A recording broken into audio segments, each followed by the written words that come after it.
You want to hold that? Yeah, or just make sure this doesn't fall. There you go. Everybody turn around so he can put his password in. Password 1, 2, 3, 4.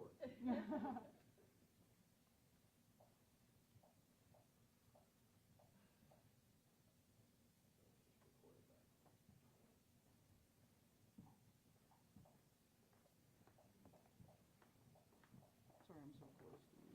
Oh, me too. You're good. You're good. We'll see if I put it in right. Looks like I did.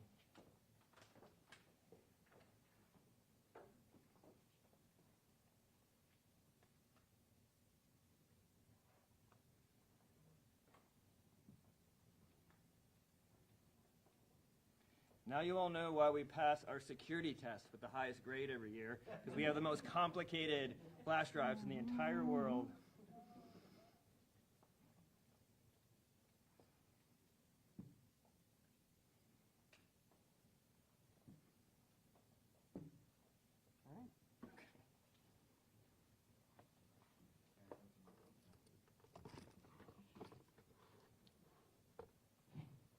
Sorry. And this will work remote. Hopefully, try it out.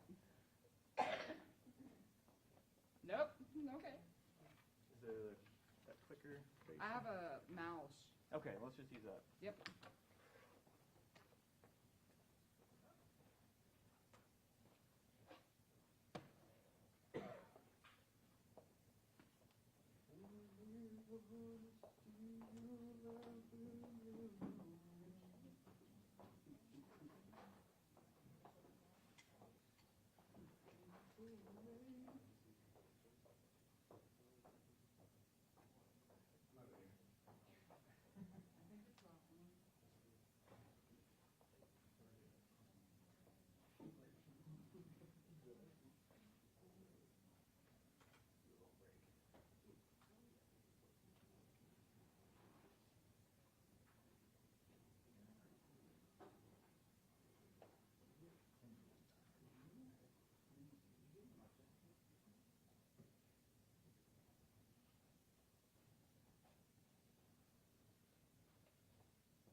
Check 1, 2, 3, 4. Check, check, check. Thank you.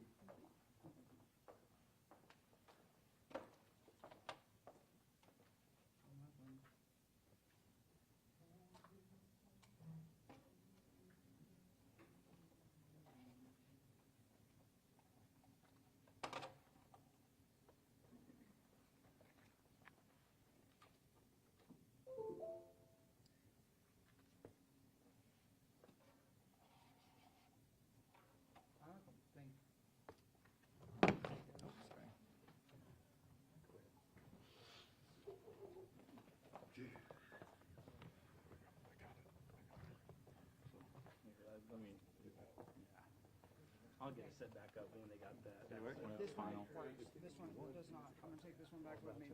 That's okay. And then I'm worried because this is the But you're sequence. one ahead. So you know it relies on pressure. I don't want to crack the screen on that, you know. He said, just do it. Hey, if you're willing. I own it, don't worry.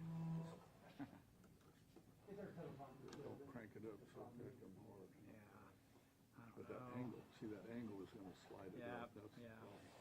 Once they have this set up, I can get this set up. They need to get that ready to go.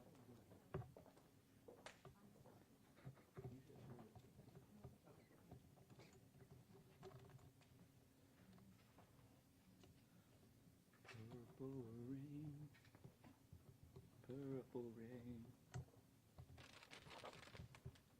Only want to see you laughing in the rain.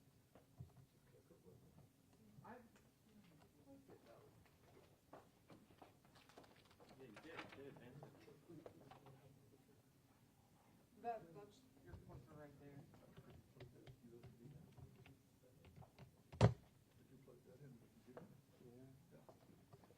But you can pull that top one. Sneaky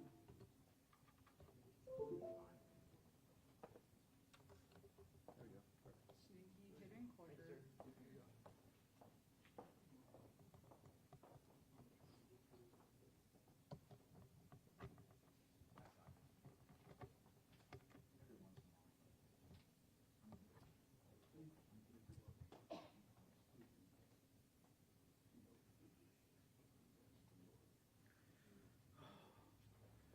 Born a genius. Smart and talented.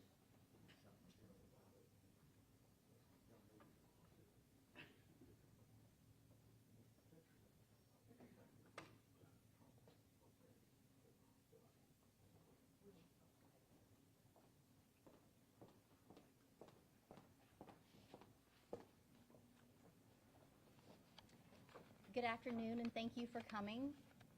A special thank you to Robert Keyes. There were no rooms available at the Capitol today, and he allowed us to use this room free of charge. Governor Stitt requested an audit of the State Department of Education, at that time led by former State Superintendent Joy Hoffmeister. We were tasked with performing a special investigative audit which is designed to identify financial wrongdoing, even though there was no specific allegation of financial wrongdoing. The basis for the request was the unprecedented circumstances of the COVID-19 lockdowns, as well as the shocking findings from our 2020 audit of Epic Charter Schools. This was not a performance audit. A performance audit measures efficiency, and with a performance audit, we could have assessed the quality of education programs. I do not have the legal or constitutional authority to perform a performance audit unless we receive a special request to do so. Our goal, per the governor's request, was to evaluate the agency's financial records, which we have done. We conducted a deep dive into all of SDE's revenue flows and expenditures and completed a thorough evaluation of OCAS, that's the Oklahoma Cost Accounting System, which is the platform that school districts use to report expenditures. We found no evidence of misappropriation. However, we did find several problems that need a legislative fix. I want to highlight 3 elements from the audit report for you today. First, the role of SDE in school finance, as well as the need for greater accountability and transparency at the district level. Second, common misunderstandings about OCAS, the Oklahoma Cost Accounting System. And third, the need for additional guardrails for SDE's state appropriations. Number 1, SDE's role in school finance. Transparency and accountability in education spending is a statewide issue. However, SDE is primarily a pass-through institution, funneling state appropriations as well as federal grants to local school districts around the state.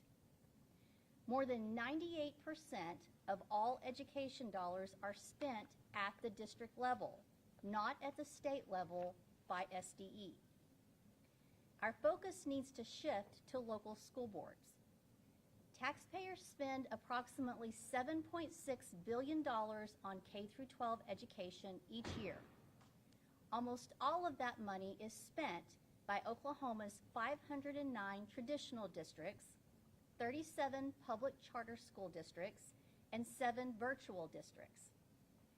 Out of $7.6 billion in education funding, SDE only retains 0.21%, about $16 million, for central operations.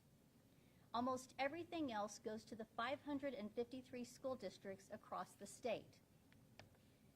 Every year, SDE moves federal and state revenue through dozens of funds and into the local school districts. SDE's primary function is that of a clearinghouse for education dollars in Oklahoma. Once again, out of the billions in state appropriations and federal grants that pass through SDE, we were allowed to audit just a tiny portion of that money. And SDE has true discretionary power over roughly 0.21% of the $7.6 billion. When my team audited that money, we found that SDE spent the money in compliance with laws and regulations. We found no evidence of any financial wrongdoing at the agency. But keep in mind that local school boards make the final decisions on how to spend billions of dollars. Any waste, fraud, and abuse in education would likely occur at the local level because that's where all of the money is spent. By law, school board members and superintendents are making all the decisions about how to spend the money. Part of the problem is OCAS, the Oklahoma Cost Accounting System. This is the system that school districts use to report expenditures. Many people think that OCAS catches waste, fraud, and abuse in education. It does not. OCAS was created to help SDE comply with federal reporting requirements. That remains its primary purpose. It was never designed to find fraud, waste, and abuse. Many people also assume that since school districts are required to report financial transactions using OCAS, that OCAS can accurately identify a district's administrative cost. It cannot. OCAS was not created for the purpose of distinguishing administrative spending from classroom spending, and it does not effectively track how much money supports teachers and students versus how much goes into administrative operations. We often hear that more of the $7.6 billion tax dollars that fund education in Oklahoma need to make it into the classroom.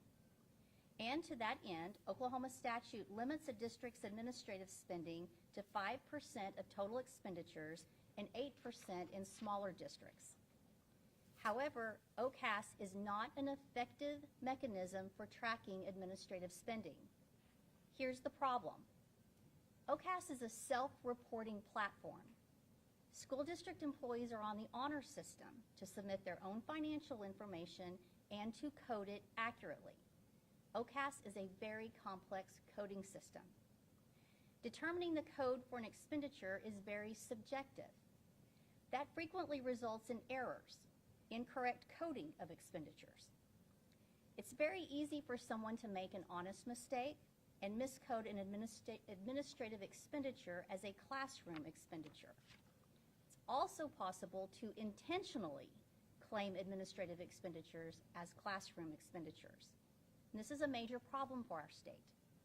But the thing to remember is that SDE is not responsible for auditing OCAS entries or identifying misclassified entries. School board members, not SDE officials, are supposed to provide oversight for OCAS. By statute, SDE's responsibilities with regard to OCAS are very narrow. SDE collects each district's annual statement of income and expenditures and imposes a financial penalty on districts that fail to comply with financial reporting requirements. SDE is also required to post each district's income and expenditure data on its website. That is the full extent of SDE's mandated duties with regard to OCAS. Yet SDE nonetheless maintains a risk assessment tool which flags coding errors and alerts schools that they need to revise their financial reports. SDE staffers also work closely with district employees to help them navigate OCAS more effectively and correct errors flagged by this automated system. SDE provides these services even though they are under no legal obligation to do so. Going back to administrative spending, there have been efforts to achieve greater clarity with regard to administrative spending over the years. In fact, the Secretary of Education, not to be confused with the state superintendent, but rather the appointed secretary, is supposed to analyze education expenditures, especially administrative spending. The Secretary of Education also oversees the Office of Educational Quality and Accountability, OEQA, which was directed by law to review all matters related to school finance, including administrative spending. However, the OEQA in 2021 failed to meet regularly and failed to fully comply with those requirements. The OEQA had the authority to review expenditures in districts that exceeded administrative cost limits, but none of the 23 schools that exceeded the limit was selected for review in 2021. If you take away one fact from the presentation today, let it be this. OCAS is not providing taxpayers with the transparency that many people assume it is. Oklahoma does not have any effective mechanism to catch financial wrongdoing or excessive administrative spending at the local level. My office reported on the problems with OCAS back in 2020 when we released the audit of EPIC charter schools. With the EPIC audit, we uncovered a large amount of misappropriation that has not been seen in the history of the state. And I will say that since 2020, SDE has improved its risk assessment tool and taken steps to help districts report expenditures more accurately. However, at the center of the EPIC charter school scandal was the failure of the board to provide proper oversight for education expenditures, especially for administrative spending. The school board's carelessness enabled EPIC's two founders to misappropriate millions of taxpayer dollars. I also warned about issues with school board oversight last year when we released the audit of Tulsa Public Schools. Yet in spite of our repeated warnings, many school board members continue to rubber stamp budgets and expenditure transactions without the proper oversight. This audit of SDE should be a wake-up call about school board oversight. Legislators may need to consider establishing strategic training for school boards so that they can provide the financial oversight that Oklahoma taxpayers deserve. It's very important to remember that the next generation is counting on us, school board members, superintendents, legislators, all citizens, to use these education dollars wisely. The third and final theme I'd like to highlight today addresses SDE's line item appropriations. The legislature allocates tax dollars for specific purposes within line item appropriations in the state's annual budget. Most of SDE's line item appropriations are required by existing statute, meaning these items, highlighted on the slide, must be funded each year unless the legislature overturns an existing law. Lawmakers can also appropriate additional money for supplemental programs. I have questions about the $1 million that legislators set aside for a specific vendor in 2021. On the surface, this $1 million was allocated for supplemental math programs and tutoring, but to receive any portion of the $1 million, school districts had to work with a specific vendor. In the context of $7 billion in expenditures, $1 million may seem like a drop in the bucket. However, my concern is that this $1 million may have served to incentivize school districts to use a specific vendor for supplemental math programs and tutoring. Furthermore, if a school district cooperated and hired this vendor, then that school district could obtain additional services from the same vendor at a discounted rate.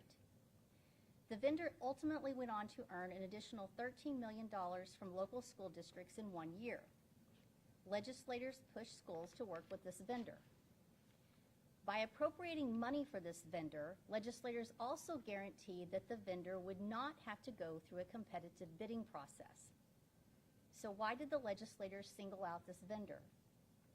We asked the former chairman of the Committee for Education Appropriations for any documentation that would show how this vendor and product was evaluated. He could not provide any documentation.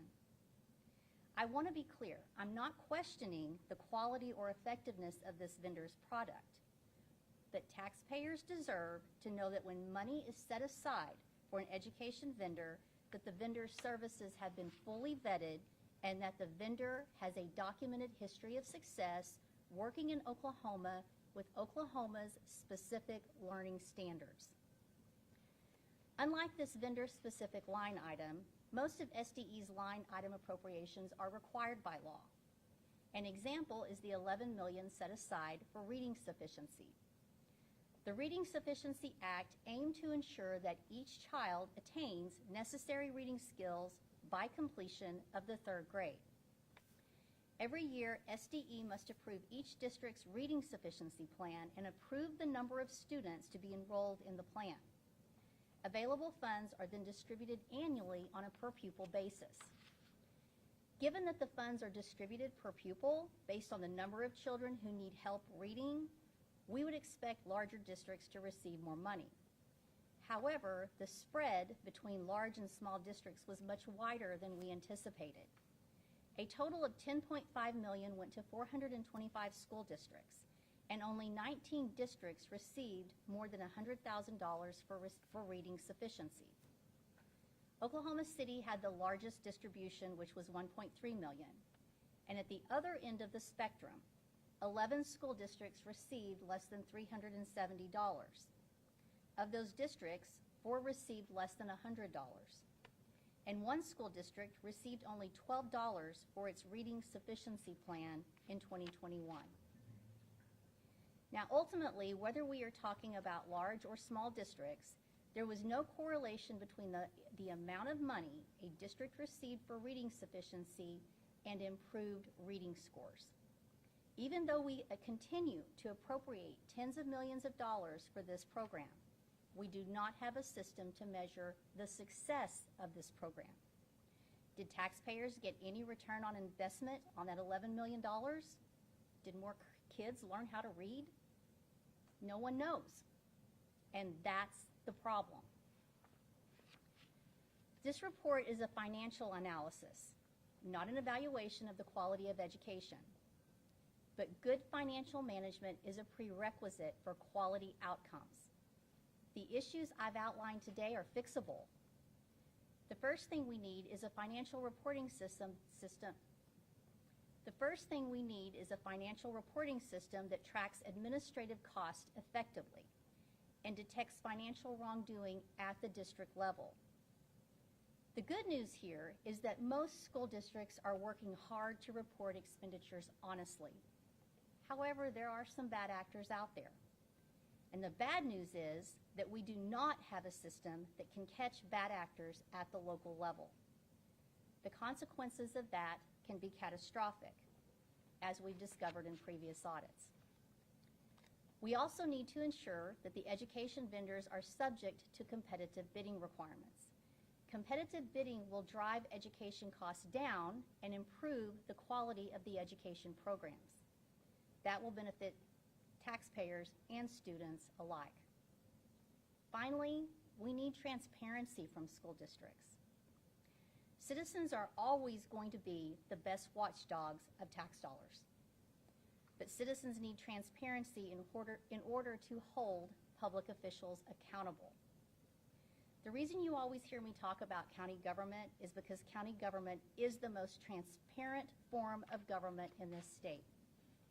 That's because county officials are required to publish budgets, expenditures, and minutes from monthly board meetings, and citizens at the local level pay attention. If we get that kind of transparency from our school districts, then we can build the kind of financial guardrails that our children deserve. Thank you. Any questions? Question. Is there a way, any changes that you would recommend to make to OCAS that could make it a reliable detection system for bad actors, or do you think it would require a totally different system to be developed? You could start by trying to reform this, but I think we need to get real about what we expect from our education dollars and then design the reporting system that will allow taxpayers to understand where their money's going and put the guardrails on that all of us expect. And I assume one that isn't relying on self-reporting. Correct. What is the name of that map that they're using about? We have that in the work papers, but I want to stress the importance of this. This finding is not about the vendor. It's about the manner in which funds were appropriated with no documentation of how it was evaluated to ensure we were getting the educational outcomes that we want. But we can get you that information. I think it's super interesting in the timing of this, because you talk about appropriations in education. There's been a lot of talk about Mississippi Miracle, and that would take a lot of money from the state. So any warning to them as they go forward with this? Are you pointing out math vendors and being careful with millions of dollars? So. Well, it's the legislature's job to appropriate the funds and direct the money. I'm always on standby if they want my advice or help in how we can deploy those funds more efficiently. I want to ask too, so obviously this is the Joy Hoffmeister era of the State Department of Education. Were there conversations had with her before she left, or recent ones about this audit and the findings? Because it seems like OSDE was really small in comparison to what you guys really looked at, right? Mostly school districts in the state capital. Well, keep in mind, we did not look at the 553 local school districts. And Jonathan, if you can bring that chart back up to show exactly what we audited. What we audited at OSDE was the 0.21%. That is all we had the authority to audit. And that did not include anything. To answer your question, I did speak with Superintendent Hoffmeister and explain the findings to her. Can I ask you, I don't know how to phrase this better than do you think this audit was worthwhile? In the sense that, like, did this need to be an investigative audit, or do you think that your agency or even a different agency could have found these problems without the governor calling for an audit of this? I never speculate on why I'm requested to do an audit. And while we call it a request, you should know that a request is really a mandate to do this audit. I think there's an appetite for learning more about where all of our education dollars go in the state. Whenever we looked at this, we realized there was no misappropriation, and there was a lot of work that went into this audit, and that report is online and available for anyone who wants to see it. We ask ourselves what information is going to be most beneficial to the citizens about how their education dollars are spent. And while we were only able to audit a very, very small portion, I hope that this information makes people at the local level very aware that they are in control of how their tax dollars are spent for education, and I encourage them to get involved. And similar to Pico's question, have you spoken with the governor about your findings? If you have, is he pleased with results? Well, you need to ask the governor his thoughts on the audit, but yes, all of these issues were gone over with the governor. In terms of what you found on the line items, I would assume that wasn't a big part of what you started looking at, but you're looking at all of the appropriations and all that. So how would the state go about determining if all agencies' line items are being spent in the manner that the legislature has directed or not? We do not know of any area in government other than education where these line item appropriations are made to a vendor. I wanted to ask you, so this was around the time period you pointed out the Secretary of Education. Ryan Walters was the Secretary of Education at this time. Did point out OEQA, how he's a part of that. We asked about the governor, the state superintendent at the time. Have you talked to the then Secretary of Education about his thoughts? Because you also mentioned you talked with the legislative leader on appropriations. So I'm just curious if you also talked to him.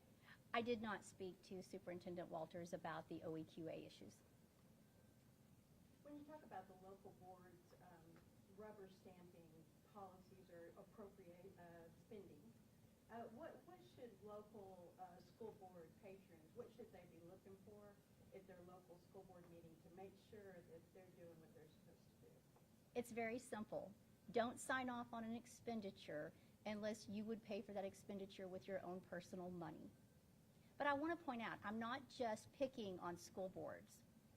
Boards at all levels, whether it's state, city, school district, or authority boards, every board has a fiduciary responsibility to look at both the revenues and the expenditures and make sure that they are being handled in accordance with law and that taxpayers are getting what they expect out of their money. You talked about some issues with the reading sufficiency plan for a lot of districts. I know there's been a lot of talk about how we can improve those scores now. Would you say districts falling out of line with that could be the reason why today we're seeing many issues in our schools with reading scores? Well, keep in mind, this audit was an audit of the finances. We did not conduct any evaluations of the quality of the programs. So my point in discussing the Reading Sufficiency Act and the funds that flowed from that was that as those funds are deployed in some districts, they have no impact, especially the one district that received $12 for 1 year. I think you also said that the state doesn't really know that there's no mechanism to determine a return on investment of these type of appropriations. Is that right? There is no system currently in place that we are aware of to evaluate any of these systems and report back to the legislature on the return of investment. Wouldn't the state test scores do that? Test scores are always a way to measure that, but I think that whenever you're putting line item appropriations for a specific purpose, you need something a little more detailed than just the test scores. Okay, well, thank you all for coming. If you have any additional questions, please reach out.